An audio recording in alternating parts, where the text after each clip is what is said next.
Good afternoon students. आज हम class 10th का बड़े भाई साहब के आगे पढ़ रहे हैं। देखिए, वह जानलेवा टाइम टेबल, वह आंख फोड़ किताबें, किसी की याद ना रहती और भाई साहब को नसीहत और फजीहत का अवसर मिल जाता। अब यहाँ देखिए, मैदान में जाकर लेखक सब कुछ भूल जाता है।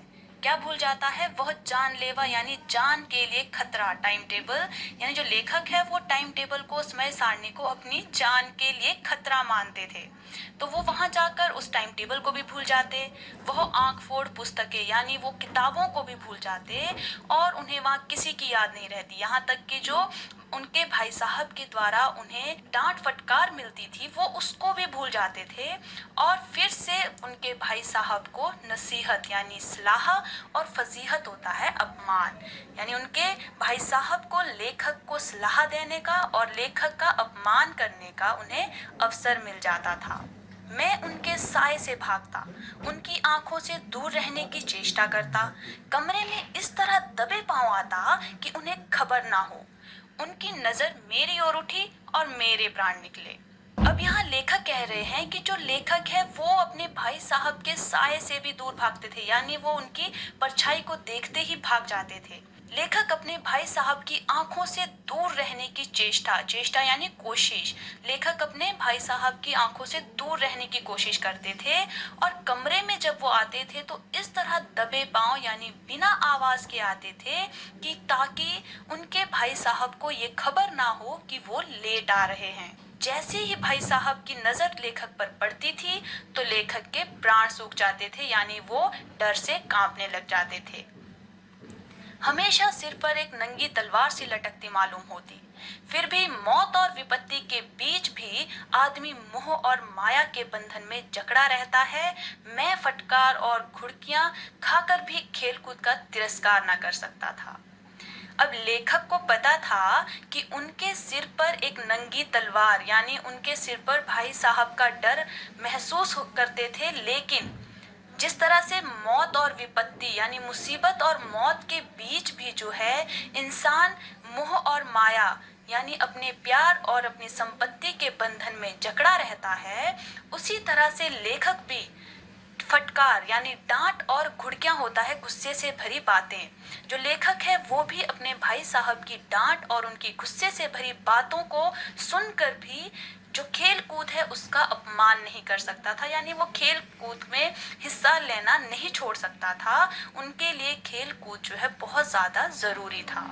सालाना इम्तिहान हुए, भाई साहब फेल हो गए और मैं पास हो गया और दर्जे में प्रथम आया।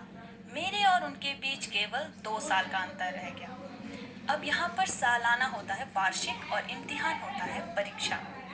अब जब सालाना यानी वार्षिक परीक्षा हुई, जब फाइनल एग्जाम्स हुए, तो जो भाई साहब हैं लेखक के वो फेल हो गए और लेखक पास हो गया और वो भी अपनी क्लास में फर्स्ट आकर। अब लेखक और लेखक के भाई साहब के बीच 3 साल का नहीं बल्कि 2 साल का फासला रह गया था। जी में आया भाई साहब को आड़े हाथ लो। आपकी वह घोर तपस्या कहाँ गई? मुझे देखिए, मजे से खेलता रहा और दर्जे में अव्वल भी हूँ। अब लेखक यहाँ चाह रहा था कि वो भाई साहब को वापस उल्टा डांटे। किस तरह से?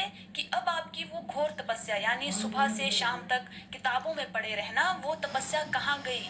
अब मुझे देखो कि मैं तो मजे से खेलता भी रहा और अपनी कक्षा में अव्वल यानी प्रथम भी आ गया, फर्स्ट भी आ गया। लेकिन वह इतने दुखी और उदास थे कि मुझे उनसे दिली हमदर्दी हुई और उनके घाव पर नमक छिड़कने का विचार ही लज्जास्पद जान पड़ा। हाँ, अब मुझे अपने ऊपर कुछ अभिमान हुआ और आत्मविश्वास भी बढ़ा। अब यहाँ लेखक कहता है कि उसे लगा तो कि मैं भाई साहब को उल्टा जरूर डांटूं, लेकिन वो उस समय इतने दुखी और उदास थे कि लेखक को उनसे दिली हमदर्दी हुई, यानी लेखक को अच्छा नहीं लगा कि वो उन्हें इस तरह की बातें कहे और उनके घाव पर नमक छिड़कना। घाव पर नमक छिड़कना एक मुहावरा है जिसका अर्थ होता है दुखी व्यक्ति को और अधिक दुख देना। जब लेखक उनसे ये बात कहता तो क्या होता, जो लेखक के भाई साहब हैं वो और ज्यादा दुखी हो जाते।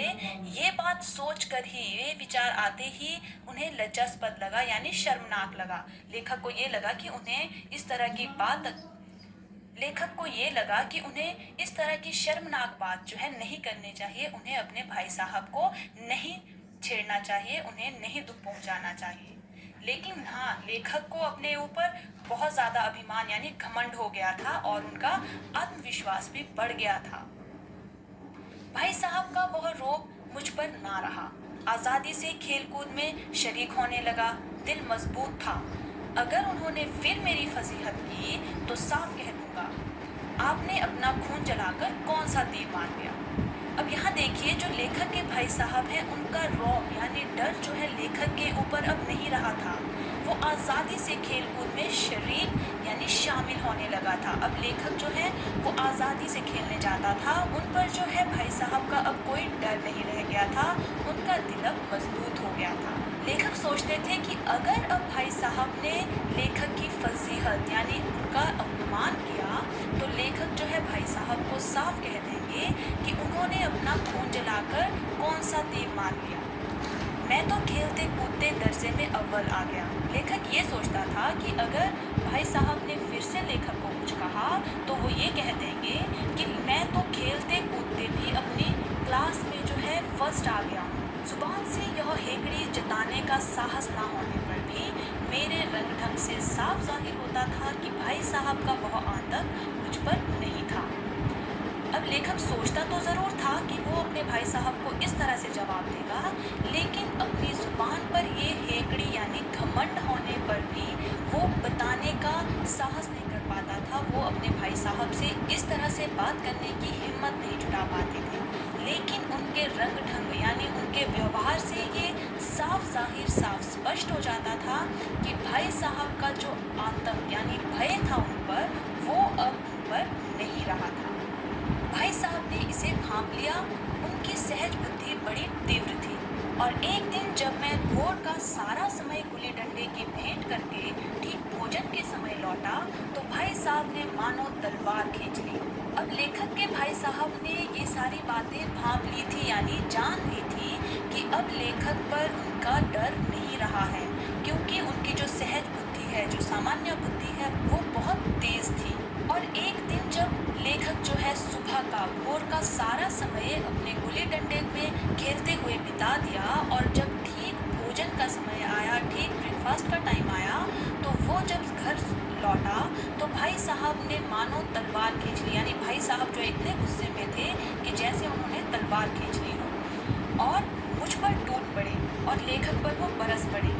देखता हूँ इस साल पास हो गए और दर्जे में अव्वल आ गए तो तुम्हें दिमाग हो गया है, मगर भाईजान घमंड तो बड़े बड़े का नहीं रहा, तुम्हारी क्या हस्ती है। अब लेखक के भाई साहब लेखक को समझाते हुए कह रहे हैं कि वे देख रहे हैं कि इस साल वे पास हो गए हैं और अपने दर्जे में अपनी क्लास में अव्वल यानी फर्स्ट आ गए हैं, तो उन्हें ऐसा लगता है कि उन्हें बहुत ज़्यादा दिमाग हो गया है, वो बहुत ज़्यादा शार्प है। लेकिन लेखक के भाई साहब कहते हैं कि भाईजान घमंड जो है वो बड़ों बड़ों का नहीं रहा, कि लेखक की क्या हस्ती है, क्या अस्तित्व है।